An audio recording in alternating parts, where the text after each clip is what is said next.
Ils font entendre leur colère et leur indignation ce lundi à Jérusalem devant le bureau du Premier ministre Benjamin Netanyahou. Fin de la guerre à Gaza, retour des otages, ces dizaines de manifestants étaient là aussi pour empêcher la destitution de la procureure générale Gali Baharav Miara, votée au même instant et à l'unanimité par le gouvernement israélien. Dans une lettre, le ministre de la Justice israélien, Yariv Levin, avertit la procureure. Elle ne doit pas chercher à s'imposer à un gouvernement qui n'a pas confiance en elle et ne peut pas travailler efficacement avec elle.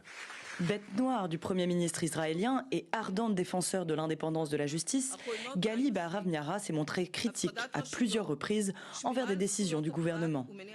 Parmi elles, notamment, un choix politique qui a fait scandale. C'était en mars dernier, la tentative de limogeage du chef des services de renseignement, Ronen Bar, service en charge de l'enquête sur le Qatargate, une affaire dans laquelle des proches de Benjamin Netanyahou sont soupçonnés de corruption.